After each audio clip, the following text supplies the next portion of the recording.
Hello, আসসালামু আলাইকুম। সবাই কেমন আছেন? আলহামদুলিল্লাহ ভালো আছি। দোয়া করি সবাইকে আল্লাহ যেন সুস্থ রাখে, ভালো রাখে। আসলে আমি কিছুক্ষণ আগে একটা ভিডিওতে ফ্রি ভিসা সম্পর্কে কিছু ধারণা দিয়েছি।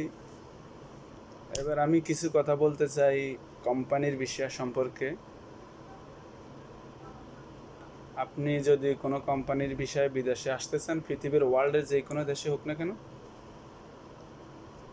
তাহলে আপনার যার মাধ্যমে, যে এজেন্সির মাধ্যমে এবং যে দালালের মাধ্যমে আপনি বিদেশে আসবেন, এবং অবশ্যই যারা আসবেন তাদের উদ্দেশ্যে কথাগুলো বলছি। অবশ্যই কথাগুলা সুন্দরভাবে শুনবেন এবং আমার কথাগুলো আপনি রিসার্চ করে দেখবেন কাগজপত্রের সাথে। যদি অ্যাকুরেট হয় তাহলে আপনার লাইফ সাকসেস হবে। আর যদি আপনার কথা আর কাজে আর আপনার সবচাইতে আপনাকে রেসপেক্ট করতে হবে আপনার কন্ট্যাক্ট ফর্মকে আপনি সবচাইতে গুরুত্বপূর্ণভাবে, আর ওই যে লোক আপনাকে বিদেশে আনবে তার কথার সাথে যদি মিল থাকে তাহলে আপনার লাইফটা সাকসেস হবে, সুন্দর হবে। আর যদি আপনার কন্ট্যাক্ট ফর্মের সাথে কোম্পানির সাথে না মিল থাকে তাহলে বুঝবেন যে সমস্যা, এই কাজে এই বিষয়ে গলদ আছে। অতএব যারা কোনো কোম্পানিতে আসতে চান বা কোনো দালালে বলে যে আপনারে এই কোম্পানির দিব, ফানি কোম্পানির দিব, জুস কোম্পানির দিব, বা হ্যান্ড গ্লোভস কোম্পানির দিব, যেই কোনো কোম্পানি বলো, কোম্পানি কোনো দালাল একের বেশি দুইটা কোম্পানির কথা যদি বলে থাকে আপনাকে, মনে করবেন যে এটাতে ভেজাল আছে। কোনো কোম্পানি একের বেশি এক বা দুই বা তিনটা প্রতিষ্ঠান যদি আপনার ফেস টু ফেস কথা বলার সময় যদি উনি প্রেজেন্ট করে, তাহলে বুঝবেন যে এই বিষয়তে ভেজাল আছে। আমি দীর্ঘদিন প্রবাসে থাকি, বা এই লাইনে আমি কিছু কাজ করছি যার প্রতি আমার কিছুটা এক্সপিরিয়েন্স আছে।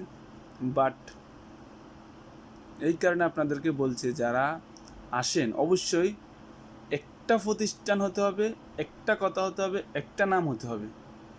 একের বেশি দুই তিন যাইলে মনে করবেন এটাতে ঝামেলা। কেননা আমি যদি মনে করেন একটা কোম্পানির মালিক হই, তাহলে আমার প্রতিষ্ঠানের একটাই নাম হবে এবং আমার যে কন্ট্যাক্ট ফর্ম থাকবে, ওই কন্ট্যাক্ট ফর্মে ওই প্রতিষ্ঠান নামটা থাকবে, ওই প্রতিষ্ঠানের বায়োডাটা, ওই প্রতিষ্ঠান এরিয়া এবং ওই এলাকার post box number, area number, ফ্লট নাম্বার, এভরিথিং ওই কন্ট্যাক্ট ফর্মে থাকবে। এবং আমার ডিউটি কত ঘন্টা, বেসিক বেতন কত, ওভারটাইম কী সুযোগ সুবিধা আছে, সব কিছু কন্ট্যাক্ট ফর্মে থাকবে।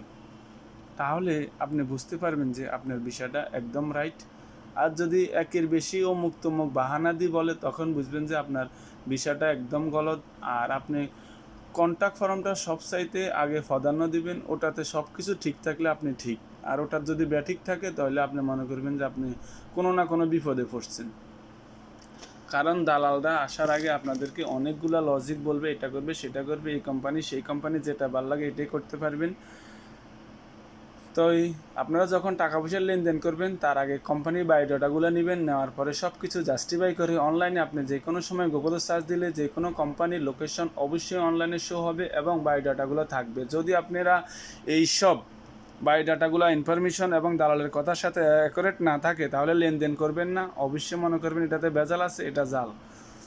যদি আপনার অনলাইনে সব কিছু অ্যাকুরেটভাবে শো হয়, আপনি তাহলে লেনদেন করতে পারেন। আরেকটা বিষয় হলো, কোনো এমপ্লয়ারে, কোনো কোম্পানি কোনো এমপ্লয়ার নিয়োগ দিলে এবং সে যদি পুরনো প্রতিষ্ঠান হয়ে থাকে, অবশ্যই তার পুরো এমপ্লয়ারের স্যালারি এবং সুপারভাইজার, ফোরম্যান, ড্রাইভার, অপারেটর, তারপরে হ্যাশার, বিভিন্ন পদের ক্যাটাগরির লোক থাকে এবং সাধারণ জেনারেল ওয়ার্কার যারা, তাদেরও বেসিক স্যালারি কত, সব কিছু ওই কোম্পানির বায়োডাটাতে দেওয়া থাকে। এখন আপনাকে বলছে যে আপনার দালালে 1500 রিয়াল বেসিক প্লাস ওভারটাইম, এটা সেটা, কিন্তু আপনি যখন চেক করে দেখবেন আপনার লোকেশনে দেখাই দিব ওই কোম্পানির এমপ্লয়ারের স্যালারি কত। কার কত কাজ স্যালারি কী পর্যায়ে আছে আপনি ওইখানে জাস্টিফাই করে দেখতে পারবেন। যদি আপনার কথার সাথে তো মিল থাকে, যদি না থাকে ওই বায়োডাটাতে যে স্যালারি দেওয়া আছে অনলাইনে শো হচ্ছে আপনি উঠেই পাইবেন, তার বেশি আপনারা দিবে না। তো এই সব বিষয়গুলো আপনারা চিন্তা ভাবনা বুঝে শুনে অবশ্যই বিদেশ আসবেন।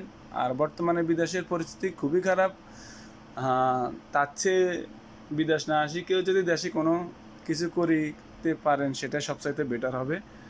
তো আর বাকিটা আপনাদের ইচ্ছা। ওকে, ভালো থাকবেন। আসসালামু আলাইকুম।